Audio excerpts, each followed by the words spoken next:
예, 아름다운 바다를 부산에서는 쉽게 볼 수 있고요.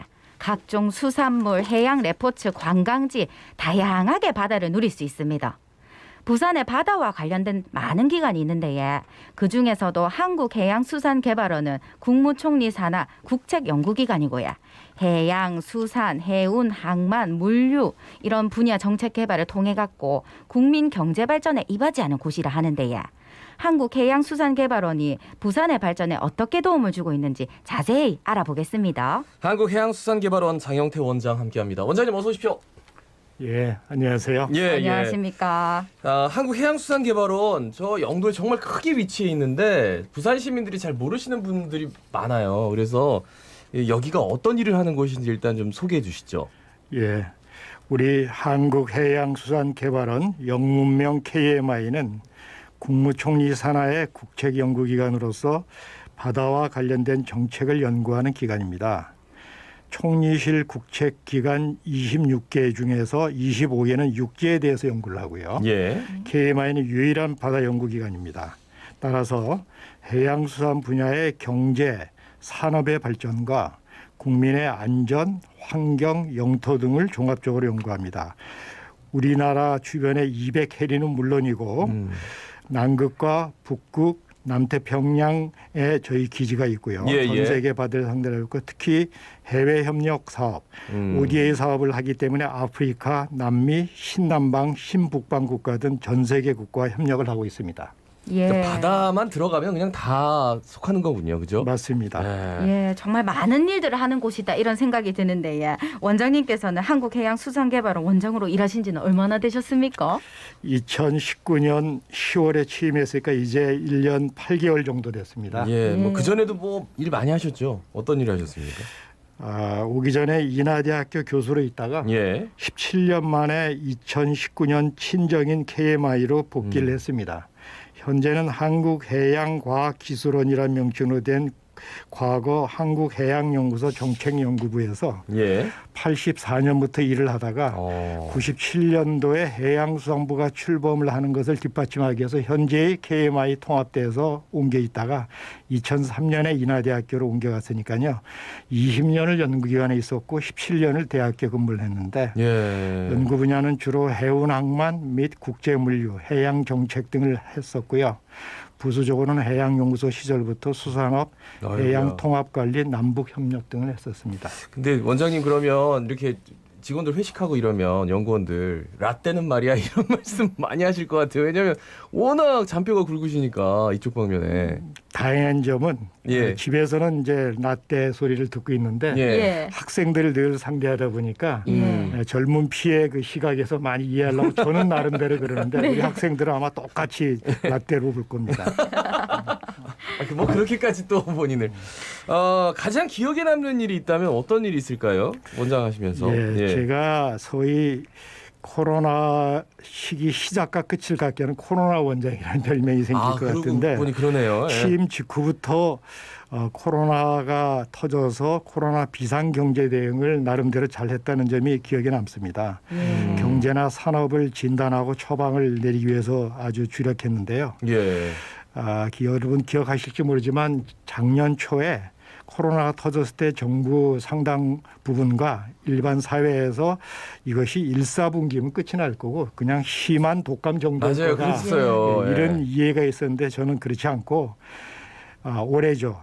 올해 말까지 퍼져가는 세계 유례 없는 경제 위기가 되기 때문에 예. 산업을 전폭적으로 지원한다고 주장을 했고 그 주장의 근거로서 과학적인 모형과 자료, 해외 유수기관과 긴밀한 협력을 했습니다. 특히 세계 6위인 한진해운이 도산한 이후에 직원들에게 해운 재건을 위해서 현 정부가 매진하였는데 현대상선이 개칭되어 있는 HMM이 만약에 10년 동안 계속 적자를 냈는데 올해도 적자를 내면 다 같이 물에 빠져 죽자 이렇게 했는데 올해 어마어마하지 않습니까? 해운 재건 총괄 지원단을 만들고 여러 정부와 기업과 밀어붙인 결과 10년 만에 흑자 전환을 했고 국민들이 로또주라고 해서 열심히 투자하는 그런 일이 기억에 남습니다. 그래요. 그때 한참 한진해운 파산한 다음에 현대상선 주가가 한 3,000원 뭐 내외 막까지 떨어졌는데 맞습니다. 지금은 뭐 요 근래 확인은 안 했는데 한 4만 원 훌쩍 넘어갔죠. 네.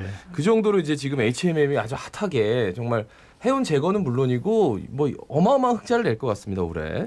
맞습니다. 예. 그러면 올해 한국해양수산개발원의 목표는 무엇입니까? 예, 제가 글로벌 핵심 연구기관이 되는 동시에 국내 최고 싱크탱크가 되자 이런 캐치프레이즈를 하고 있습니다.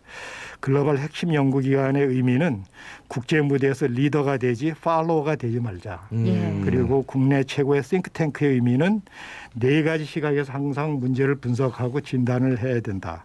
즉 글로벌 시각, 정부의 시각, 산업의 시각, 국민의 시각에서 분석을 해야 되는데 예. 한 가지 고무적인 사실은 얼마 전에 개최된 러시아의 다보스 포럼이 있습니다. 예. 그 쌍떼 경제 포럼인데 푸틴의 주요 측근들인 극동개발부 장관 여러 주지사 등이 다 나와서 하는 그 회의에 해외 인사로는 제가 유일하게 참석을 했었고 그리고 저 러시아가 중요하게 여기는 3대 포럼이 있는데 예. 앞에 경제 포럼 말고 정상들이 모이는 동방 포럼 그다음에 극동 포럼 3대 포럼을 저희 KMA가 다 커버를 하고 있습니다. 오, 그만큼 러시아 쪽에서도 KMI의 그 어떤 연구 성과나 그리고 네. 저 뭐 추진력이나 이런 목표 의식이나 이런 것들을 다 이렇게 좀 믿고 있다라는 반증이겠네요, 그죠? 맞습니다. 저도 왜 저를 갖다 초청을 했는데 사실은 쌍태로 오기를 원했지만 코로나 때문에 못 갔었는데 예. 궁금했었는데 지금 말씀하신 것처럼 KMI가 그동안에 지난 10년간 한 업적을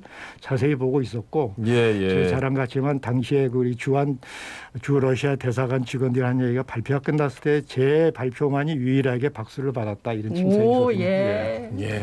근데 은근히 참 잘 하시네요. 본인 자랑을 잘 녹여주셔가지고 은근히 저희가 그렇구나. 의도적으로 열심히 잘하는데 표가 안 나나. 이거 알겠습니다. 그 해양도시 부산에서 그 한국해양수산개발원 잘 모르시는 분들도 있는데 굉장히 큰 역할을 하고 있잖아요. 어떤 말씀해 주시겠습니까? 저는 부산의 영도에서 태어나고 자랐습니다. 그러셨군요. 그래서 태생적으로 부산 발전에 대한 사명감을 개인적으로 가지고 있습니다. 제 이름도 보면 영도의 영자와 태생의 태자를 따서 영태입니다. 그래서 저는 개인적인 이유를 떠나서 부산 발전 이퀄 우리나라 해양수산 발전과 똑같다. 즉 해운, 항만, 수산의 핵심 거점 도시이기도 하고요. 그러나 여러분 아시는 것처럼 최근에 부산 소멸 우려가 많죠. 그렇죠. 저는 주장하기를 부산 소멸은 대한민국 쇠락의 상징이라고 떠들고 있습니다. 그래서 부산 중심의 세계관에서 벗어나서 세계 속의 부산을 봐야 됩니다. 여러분이 지금 우리나라 반도체나 이 스마트 TV 등이 중요하다고 생각하는데 부산을 잘 보시면 현재 세계 물류 시장은 1,000조가 넘습니다. 이는 반도체 시장인 700조, 스마트 TV의 200조인 합친 것보다 더 큰 시장을 저희는 맞이하고 있습니다. 미래는 더욱 중요해집니다. 그래서 대전환이 필요한 시점인데요. 이를 잘하기 위해서는 제2 부산 신항, 공항 등 물류 인프라 시설을 잘 구축해야 되고 전자상거래 플랫폼 산업들을 두 번째는 뒷받침해야 되고요.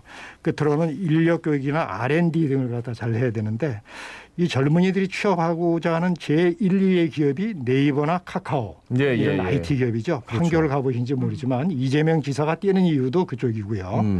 대전을 참고해 보시면 두 번째 벤처가 있는데 대학 교육이 전면적으로 개편이 된다. 기업 체계를 들어보면 제발 대학에서 아주 기초만 가르치고 IT 기술 교육을 하고 영어를 좀 제대로 가르쳐라. 그래서 벤처 창업의 주역으로 태어나야 되는데 KMI가 이런 점에서 부경대 및 해양대에다 KMI 오피스를 조만간에 설치를 하고 연구, 교육, 창업 협력을 하고 향후 1, 2개 대학을 추가로 부산에서 할 예정인데 일례로 그 양식장에서도 보면 IT 기반으로 다 합니다. 노르웨이 연어를 우리 자갈치 아줌마도 지금 연어를 좋아하시는지 모르지만 좋아합니다. 고등어도 그러고 모든 게 다 이게 다 노르웨이에서 나오는데 그 아쿠아팜이라고 단군 이래로 최대의 R&D 프로젝트를 저희 그 수산 양식이 하는데 제주도 양식장만 가봐도 물고기 자라는 거를 다 이게 저절로 컴퓨터 프로그램에 의해서 AI 기반으로 다 체크하고 있고요.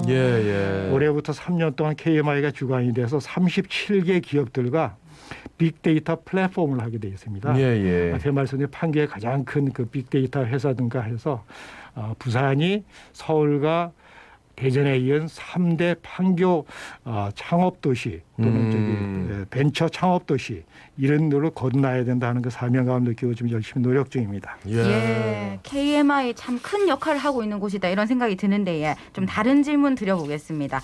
많은 부산 시민들이 염려하고 있는 문제인데 일본 정부의 후쿠시마 오염수 방류 결정에 대해서 어떻게 생각하시는지 궁금합니다. 네, 지난 4월 13일 일본 정부가 후쿠시마 원전 오염수를 2023년부터 해양에 방류하겠다고 결정하면서 부산 시민을 비롯한 국민들께서 많은 걱정과 우려를 하고 계십니다.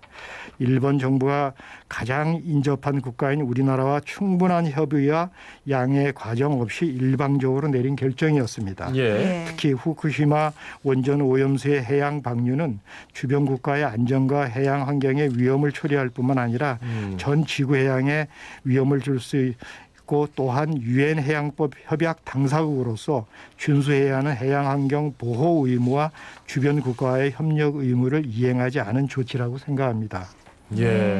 그럼 이제 우리나라 어떻게 대처해야 되는지 여기에 대해서도 굉장히 좀 KMI에서 열심히 지금 준비를 하셨을 거 아니에요. 맞습니다. 지난 국정감사 때 여야 의견 할 거 없이 전부 공식적으로 저한테 질문을 했었고요. 그랬겠죠. 제가 답변을 했던 내용인데 우선 방류에 대한 대응은 우리나라 국민의 건강과 안전을 지키는 걸 최우선적 정책 목표로 해야 되고 이를 구체화하는 실효적 대응이 중요합니다. 이를 위해서 첫 번째는 그 해양 방류로 인한 국민의 건강과 안전, 해양 환경, 수산업, 외교, 안보 등에 미치는 영향을 분석하고 대응 방안 마련을 위한 지속적인 연구와 이해관계자 의견 수렴과 인식 제고를 위한 노력이 필요합니다.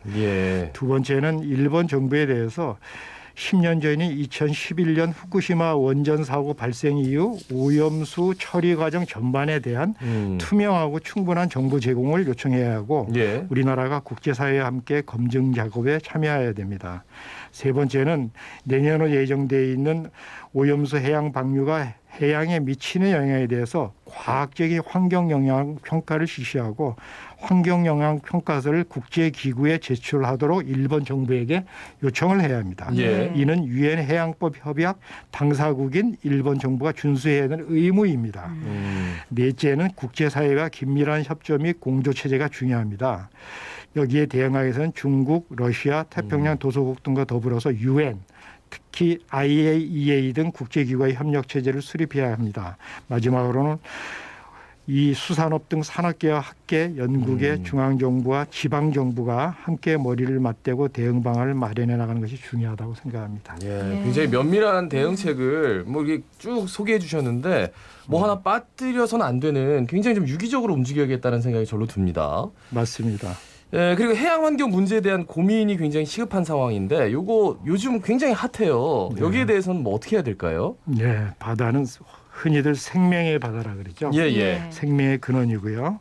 특히 1인당 수산물 소비가 세계 1위인 우리나라에겐 더욱 중요합니다. 여기 나와 계신 자갈치 아줌매는 아마 평균보다 훨씬 많이 드시겠죠? 맞습니다.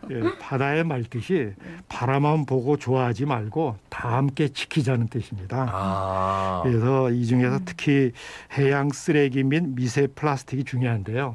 지난 5월 말에 있었던 녹색 성장과 2030 글로벌 목표를 위한 연대, 즉 영어로 P4G 회의에서 많이 다뤄졌고요. 유엔 회의, 또 얼마 전에 마친 한미 정상회의에서 상당 부분 이 부분에 대해서 한미가 공조하기로 합의를 봤습니다. 탄소 중립 기술 혁신이 중요하고요. 친환경 선박이나 에너지, 그린수소 등이 있고 마지막으로는 국민 인식 제고. 민간 기업이 ESG, 환경 사회 지배 구조에 대한 경영을 하고 정말 중요한 점은 현 세대뿐 아니라 미래 세대가 같이 교육을 해야 되는데 모든 의사결정에 미래 세대를 참여시켜야 됩니다. 스웨덴의 그 그레타 툰베리 같은 친구들이 많이 나와야 돼서 KMI에서는 앞으로 미래 툰베리를 좀 키워야겠다 이런 생각을 하고 있습니다. 그러니까 단순히 어떤 결과물을 내는 그 연구 성과를 내는 것뿐만 아니라 미래 세대를 위해서 지금의 청년들이 어떤 그 생태 환경을 만들어야 되는지에 대한 깊은 고민을 늘 갖고 계시네요. 청년이랄 뿐 아니고요. 여러분들 결혼하시는지 모르지만 유치원생, 초등학교 학생 예. 이런 학생들의 생각이 더 중요합니다. 알겠습니다. 원장님 다음에 한번 더 초대하도록 하겠습니다. 오늘 말씀을 많이 준비하셨는데 저희가 다